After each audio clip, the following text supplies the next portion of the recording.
Anastasia and Vyacheslav Grigoriev had been married for 13 years. Their journey together began with a modest wedding at a small restaurant on the outskirts of the city. Over the years, the couple had 2 children, a daughter, Snezhana, and a son, Alexei. The children were already quite grown up. Snezhana had turned 11 a month ago, and Alexei was about to turn 9. The Grigoriev family's life was fairly routine. Vyacheslav worked as an engineer at a construction company and earned money, while Nastya babysat the children, did their homework, and did housework.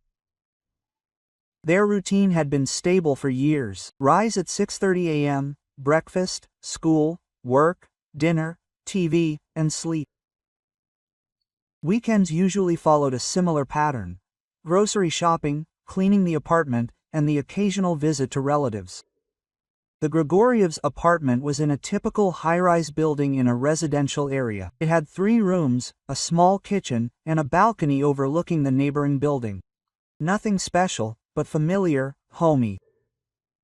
Family photos adorned the walls. A seaside vacation 3 years ago, Snezhana's first day at school. Alexei with a new bike. And everything seemed fine. But in recent years, Vyacheslav began persistently telling his wife that she wasn't taking care of herself, was grumpy, and had aged. At first, these were rare comments over dinner, then they became more frequent. Nastya tried to ignore them, attributing them to her husband's fatigue, but the words hurt. Vyacheslav himself had changed over the years. He had developed a small belly, a bald spot on his head, but he seemed oblivious to his own changes. But he saw the changes in his wife clearly, every extra kilo, every new wrinkle. At first, these conversations were short and barely remembered episodes, to which Nastya paid little attention. But then, after a while, Vyacheslav began to press her quite seriously. "When the hell are you finally going to join a gym, damn it?" My husband started his favorite record, sitting in front of the TV and watching his wife iron.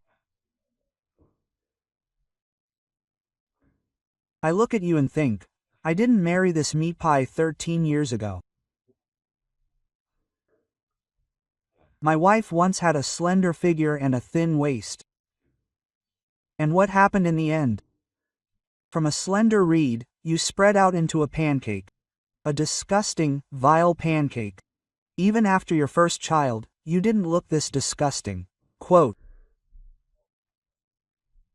Anastasia was taken aback by these words. Yes, my husband had allowed himself very nasty remarks about her figure before, but this is the first time he called it disgusting and vile. What do you mean? What do you mean I turned into a disgusting, vile pancake? Please explain. Quote. I did explain to you.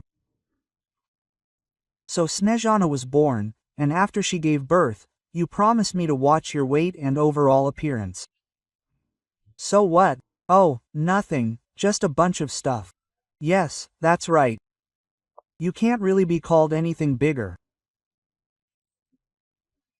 You're at least 20 kilograms overweight, maybe even 30. Do you think I like that? That's just plain bad manners.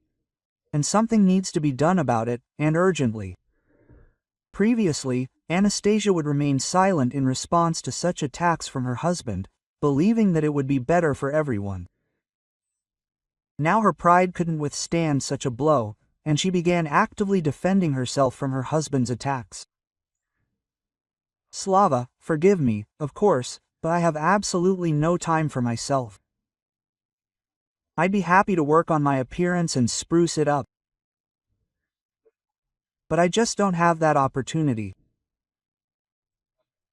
May I remind you that as soon as you started your new job, the family's income decreased significantly. What you earn now is barely enough for us not to die of hunger. I'm actually already over 40. Slava. And the body is in full swing with age-related changes, and they can only be combated with expensive cosmetics and equally costly physiological procedures. Vyacheslav was silent, staring at the TV, but when he heard about money, he grinned. And I can't lose weight without money either, Nastya continued. I can't go to the gym and have a trainer work with me, because you and I don't have the money. Of course, I can work out at home, but I don't know how. A comprehensive approach is needed here, you understand? Jumping ropes and a hula hoop are unlikely to fix the situation. In short, Slava, money is needed everywhere. Give me money, and I'll look the way you want. Wow, you're so smart. Yes, with a trainer and a cosmetologist, anyone can become a princess, no matter how much of a toad she really is. But how can you change without money? That you can't get your body in shape on your own? Quote. You really need to work on your face. Your cheeks are sagging a lot. But you're a real pancake, a disgusting, fat pancake. And don't use the kids as an excuse. They're already grown up, and you don't need to wipe their asses anymore. I know the answer. Why did you let yourself get into this state? You're just too lazy to change and too lazy to work on yourself. That's it. Nastya was seriously offended by her husband's words. She was silent for a while, apparently trying to calm down so as not to cause a scene, and then blurted out. You know what, Slavik? Stop insulting me immediately. It's disgusting to hear you talk about yourself like that. File for divorce if I don't suit you as a wife. Of course, our children are not little anymore, you're right about that. But you're not taking something into account.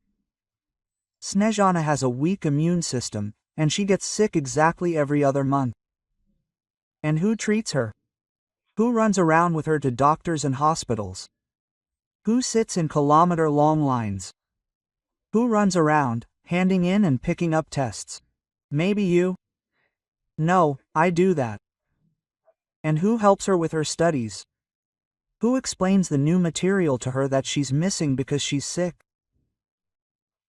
Maybe you too, and with Alyosha, who does his homework and takes him to practice. So it turns out the whole house, the whole family, depends on me alone. You don't lift a finger around the house except for your work. It's like the kids aren't yours. You should at least once ask how they're doing. You come home, sprawl out in front of the TV, and that's it, your work ends there. And I still have to take care of you, feed you, dress you, yes, look after you. I'd be happy to work full-time, but who's going to look after the kids? So I have to work until lunch, part-time. And it would be fine if you earned decent money, but again, no. You bring home pennies and still wonder why, with such a wonderful life, I look disgusting and vile. Create conditions for me to flourish and thrive, and I will flourish and thrive. Understood? That time, Vyacheslav remained silent and said nothing. But the provocative conversations about his wife's appearance became more and more frequent. Nastya began to think that all these nagging were aimed solely at giving Vyacheslav a reason to quarrel with her. A few months later, Anastasia began to suspect that Vyacheslav had begun cheating on her. First, her husband began staying late at work, sometimes returning home after midnight. He attributed this to an increased workload, although it had no effect on his salary. On the contrary, it was getting smaller and smaller each time. Second, Nastya discovered that Vyacheslav had set a password on his phone, something that had never happened before. When she asked why he had done this, her husband began spouting nonsense about how he didn't have a password.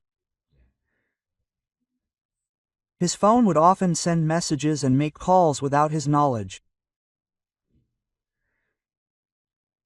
Finally, Vyacheslav's clothes began to smell of someone else's women's perfume, which Nastya had never worn.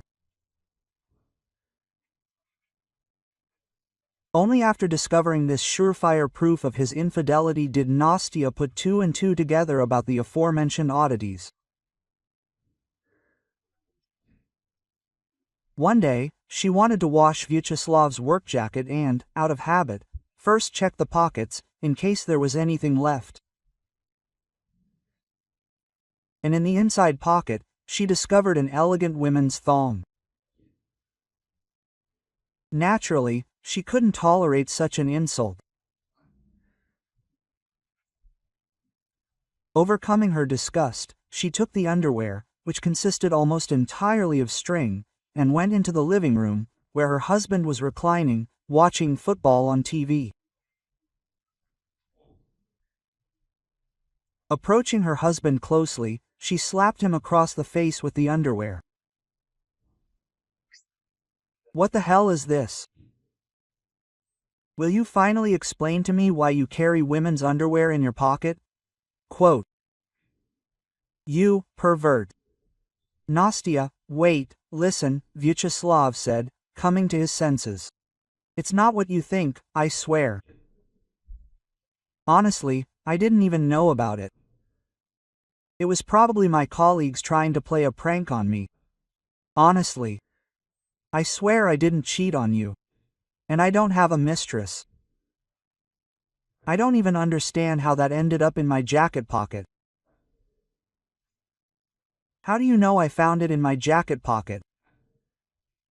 I didn't tell you that. So you knew it without me even asking. Now tell me the truth. How did you know the panties were in my jacket pocket?" Quote. Vyacheslav started making lame excuses, and then at some point he stopped talking, changed his tactics, and started attacking his wife. A monstrous scandal erupted. Nastya burst into tears and became hysterical. She tore the wretched thong to shreds with her bare hands in front of her husband, then began ripping his work jacket. Since it was too difficult to tear it with her bare hands, she began trampling it with her feet. But that wasn't enough, and she began smashing plates and cups on the floor, cursing her husband incessantly. "Aren't you ashamed? I've given you my whole life, the best years of my youth. I bore you children, I raise you, I look after you every day. The house is always clean, food is on the stove, everything is tidy. What else do you need? He doesn't like my body, you see. Why do you need an old, fat wife? You need a young one in a thong." Having screamed her fill, Nastya collapsed into a chair, exhausted.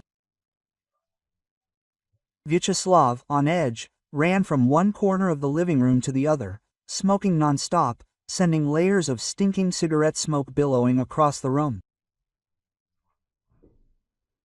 "And how long have you had your mistress?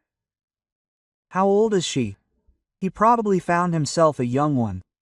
The damn stud has been around for a long time," Vyacheslav responded, embarrassed. "Probably about 6 months. Forgive me, Nastya, that it happened this way. I found this thong in my office. But I couldn't throw it in the trash for the cleaning lady to find. That's why I took it with me. I thought I'd get rid of it somewhere on the way home and forgot about it." Quote. Vyacheslav sat down on the corner of the sofa, disarmed, then abruptly jumped up and fell to his knees in front of his wife. "Darling, forgive me, I'll finish her off tomorrow. I don't need anyone but you. Quote.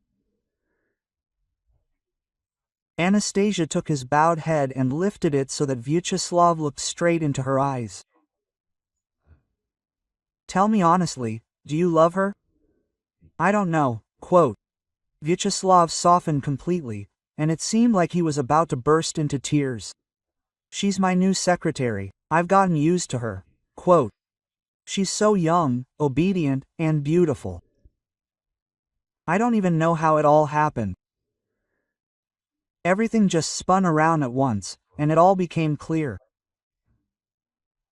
Anastasia had completely come to her senses and regained her momentarily lost resolve.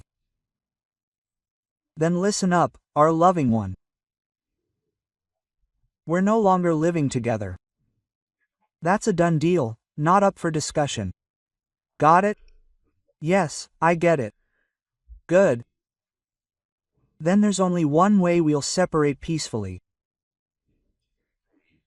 You transfer this apartment to Snezhana and Alexei. That's first. And second, you'll pay them monthly alimony. Those are my demands. If they suit you, I swear I'll let you go in peace. And never interfere in your personal life again. It turned out that this arrangement suited Vyacheslav just fine, so without a second thought, he agreed to go see a notary as soon as possible to transfer his premarital apartment to the children. Do you really think I'd deprive my own children? No, you don't know me well. I'd do anything for them. I'll pay child support every month without a problem and sign the apartment over to them. Just tell me, we can maintain a friendly or at least business relationship. You won't forbid me from seeing my own children, will you? There's no other way, Slava. We have children together, and I'll have to communicate with you. If, of course, you fulfill my conditions and don't start swaying after a while, and as a man, you're completely indifferent to me now. That same evening, Vyacheslav packed his things and left the house for his mistress, the secretary. And Nastya, after putting the children to bed, cried all night, unable to sleep. And in the morning, she firmly decided to start living a new life for herself. The children were indeed old enough to take care of themselves. So she decided to go back to work full-time. Vyacheslav did indeed fulfill his promise and transferred his apartment to the children, which he immediately informed Anastasia of, bringing her the relevant document to back it up. After this, Nastya felt much better and calmer. She understood that now his mistress would receive absolutely nothing, except, of course, Vyacheslav's salary, or rather, whatever was left of it after alimony payments. And then came the divorce itself. The court hearing was surprisingly quick and painless. She explained everything as it was, mentioning the agreement she had made with her ex-husband, so there were no problems with the divorce. The couple divorced that same day. After the divorce, Vyacheslav began visiting Nastya once a week on Saturdays to see the children and spend a few hours with them, taking them to the cinema or to a shopping mall. Nastya treated him evenly, didn't ask him about anything, and made it clear in every way that she had no interest in his personal life. However, it didn't escape her notice that her ex-husband's appearance was becoming increasingly unhealthy, depressed, and tired. One day, she asked him why he looked so bad. He answered her like this: "I've been very tired at work these past few months, and besides, I've developed heart problems, you know? Our relationship with Eleanor isn't that easy. She's very young, only 24, and I'm not a boy anymore, far from a boy. Sometimes I regret leaving you. You gave me something I never appreciated before. Peace and comfort. Life with Eleanor is like a roller coaster ride for me. The further I go, the scarier it gets. Well, okay, we're all talking about me, yes, about me. How are you? I see you become prettier, fresher, and have lost weight. I'm doing well. I lost the weight because I was worried a lot, cried, and didn't sleep at night. And now my life has taken a new turn. I've now returned to work full-time. I'm making up for lost time over the past few years. And you, to be honest, look, it doesn't matter. You went to the hospital, saw doctors, had checkups. You can't play around with your heart, and you can't neglect heart problems either. Overall, the former spouses maintained a fairly good relationship. Vyacheslav regularly paid child support. And if one of them urgently needed to buy something, he was happy to bring the required amount and give it to the children without any questions. One day, returning home from work, Anastasia noticed a beautiful car parked near her entrance. An attractive young woman was driving, talking to someone on the phone. As she passed her, Nastia wondered who this woman was and who she had come to visit. She had never seen her before. However, as soon as she entered the apartment and began to take off her shoes, the doorbell rang. Nastia jumped. She wasn't expecting guests. Approaching the door, she cautiously peered through the peephole. Standing on the threshold was the same woman from the car she had seen. Nastia had just seen a tall blonde with heavy makeup at the entrance to the building. She was accompanied by a man of average height holding a tablet. He looked bored. Nastia opened the door and immediately regretted it. The woman unceremoniously nudged her with her shoulder and entered the apartment. She smelled of expensive perfume. Quote, So that's what Slavik's ex-wife you're like, the blonde drawled, looking Nastia up and down with an appraising glance. Well, Snake, let's get acquainted. Nastia froze at the door, confused, her throat dry. My name is Eleanor, the woman continued, taking off her gloves. And this is designer Lyosha. The man nodded, not looking up from his tablet. He was quickly writing something down, occasionally glancing at the furnishings in the hallway. Eleanor walked further into the apartment without taking off her shoes. Her heels clicked on the parquet floor. Quote, Now we'll see what we can make of this kennel, she said over her shoulder. Nastia finally found her voice. She wanted to be indignant, to throw out the uninvited guests. But the words stuck in her throat. What was this woman doing in her apartment and why was she calling her a snake? Meanwhile, Lyosha took out a tape measure and started measuring something. He acted as if he had every right to call the shots here. Quote, Gee, Anastasia answered mechanically, taken aback by such impudence. Listen to me carefully, Nastia. I give you 2 days to pack your things and get the hell out of this apartment.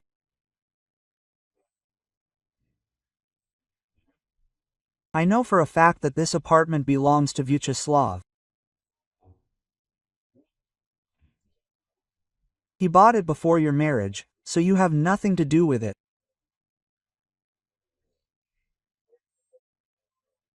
He is so kind and polite that he allowed you and your offspring to live here.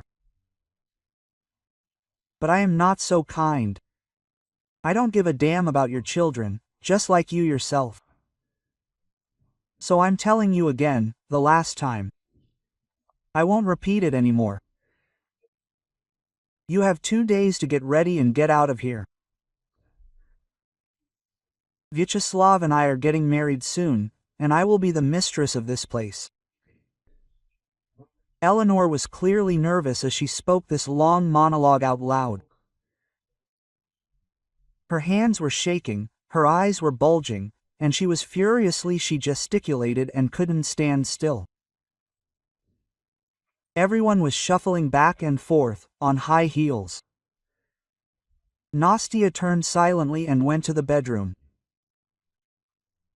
A few moments later, she returned, holding a small folder with documents. After rummaging through the folder, she pulled out a deed of gift for the apartment and a certificate of ownership and handed them to Eleanor.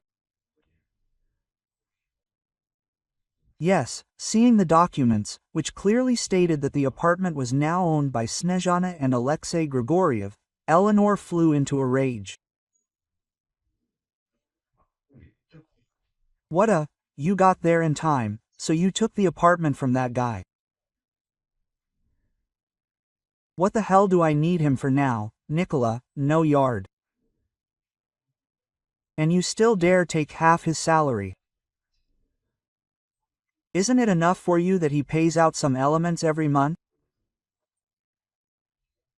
So you also manage to extort money from him, sometimes for a jacket for your son, sometimes for a coat for your daughter, under any plausible pretext. And how long will this go on? Quote, you probably think I love him, right? Yeah, with all my heart. I noticed him because he's the boss, he has a good salary, and he could give me everything I want, could provide for me with everything, if not for you and your children. I graciously allowed him to love me. Single quote. Get out of here, or I'll call the police right now, Anastasia interrupted Eleanor's hysteria.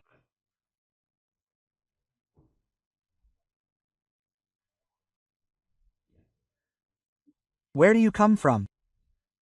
You took a man away from his family, from his children, and for what?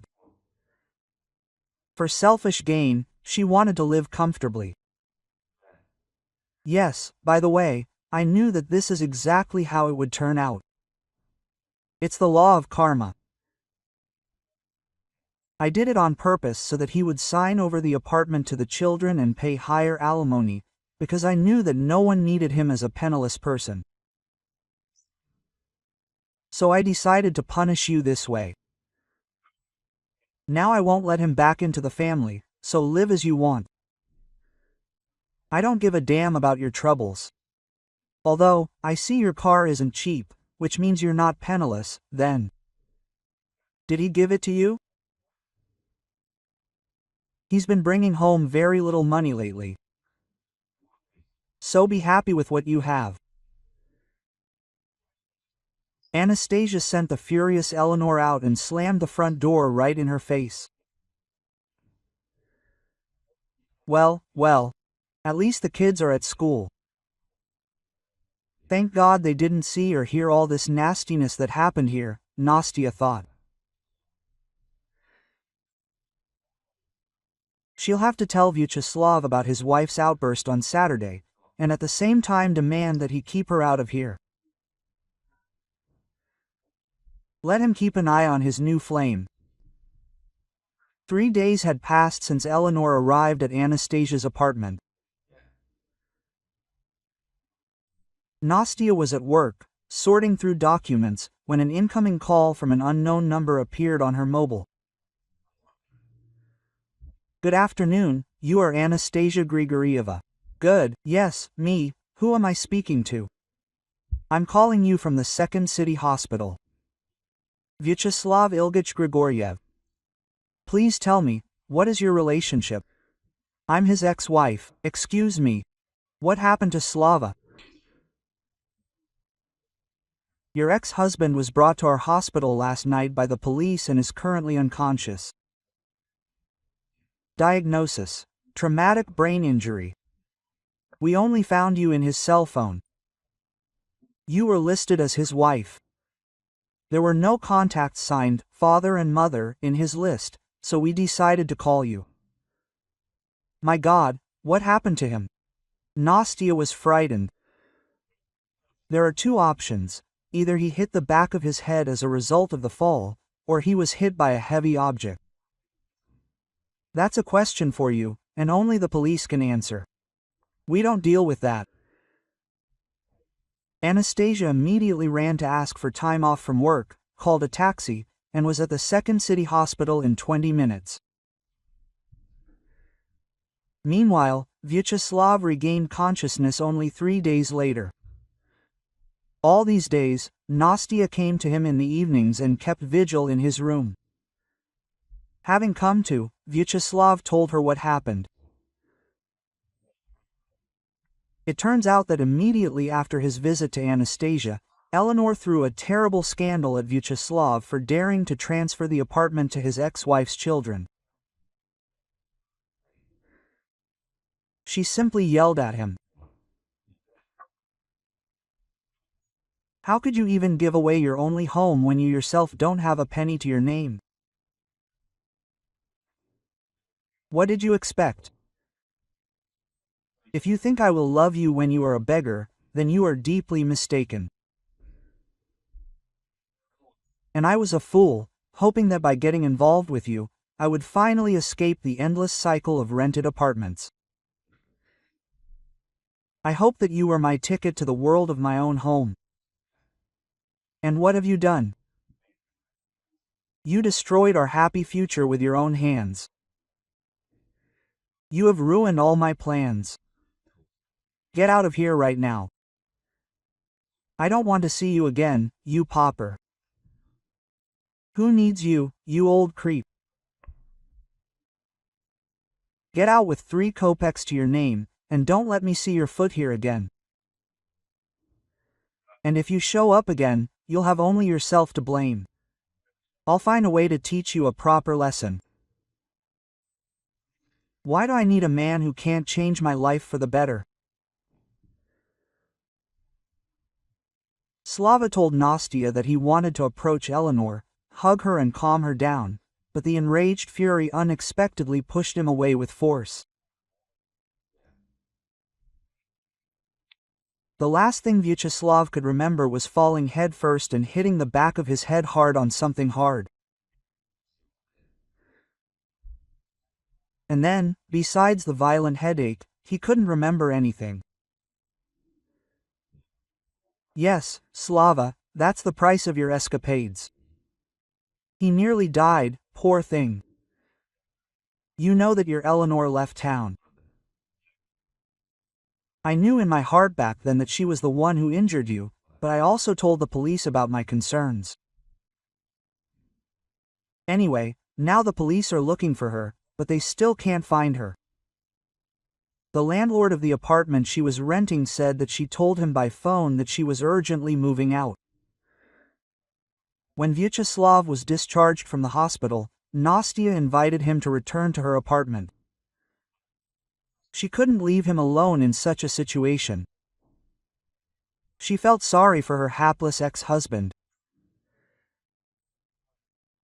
How could she leave him at such a difficult time for him, especially considering that he voluntarily gave up the apartment in favor of his children?